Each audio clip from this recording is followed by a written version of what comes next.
देखिए, मैं कल गया था प्रयागराज, और प्रयागराज गया था मैं कौशाम्बी का जो प्रकरण है, पाल समाज की जो हमारी बेटी है उसको न्याय मिले, उसके परिवार को न्याय मिले। और फिर इसोटा में जो घटना हुई है, उस घटना में जो एक शेड्यूल कास्ट के व्यक्ति को मारकर जला दिया गया गेहूं के खेत में, उस परिवार को न्याय मिले, उनकी मांगों को पूरा किया जाए, क्योंकि अभी तक उनकी मांगें पूरी नहीं हुई है। लेकिन मुझे पुलिस ने गुमराह करके, या ये कहिए कि मैंने उन पर भरोसा किया और उन्होंने मुझे इलाहाबाद सर्किट हाउस में रखा गया और मुझसे कहा कि अब कुछ देर में हम व्यवस्था करा के आपको वहाँ भेज देंगे। समय बीतता गया, मैं वहीं धरने में बैठा रहा। अब थोड़ी देर में फिर ये हुआ कि मैंने कहा कि मैं अकेला आदमी जाना चाहता हूँ, आप अपनी गाड़ी के साथ ले जाओ, मुझे कोई दिक्कत नहीं, मैं वहाँ से चल के यहाँ आया हूँ। परिवार भी चाहता है, परिवार से आम लोगों की बात हुई, उन्होंने भी कहा कि भाई को एक बार आके यहाँ मेरी बेटी की हालत देखनी चाहिए, हमारी हालत देखनी चाहिए।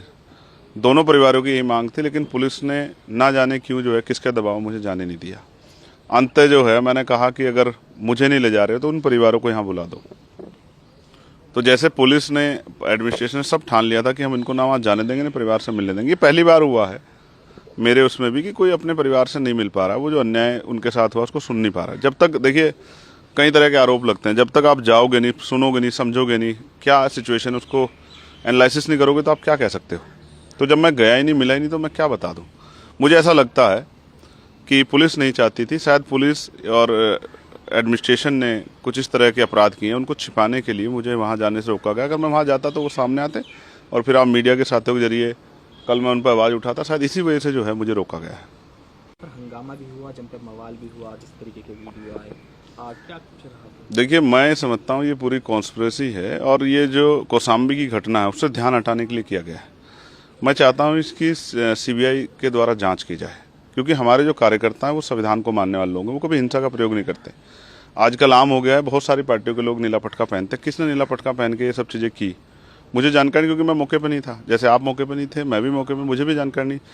तो मगर मैं चाहता हूँ इसकी सीबीआई जाँच हो, जो दूध का दूध पानी का पानी हो जाए, पता लग जाए किसने कराया, क्या सिचुएशन थी, क्यों हुआ, क्या स्थिति थी, पुलिस ने लाठीचार्ज किया, पथराव हुआ आम लोगों पे, तब ये हुआ, कैसे हुआ, इसमें कौन कौन शामिल थे, इसकी जांच हो जाए।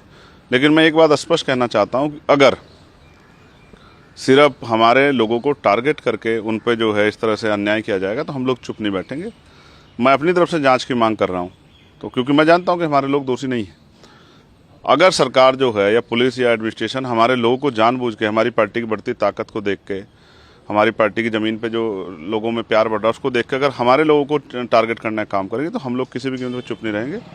और हम प्रदेश स्तरीय आंदोलन जो है लखनऊ में करेंगे। ये बात की मैं सरकार को जो है पूर्ण रूप से जानकारी दे रहा हूँ कि वो इसकी जांच कराएं। अगर सरकार चाहती है इसमें ठोस कार्रवाई हो और आरोपियों पर कार्रवाई, तो इसकी सीबीआई जांच कराएं। ऐसी मैं मांग कर रहा हूँ। अगर ऐसा नहीं होता और सिर्फ आज़ाद समाज पार्टी भी हमारे कार्यकर्ता टारगेट किया जाता, तो हम इसके खिलाफ लखनऊ में आंदोलन करेंगे बड़ा।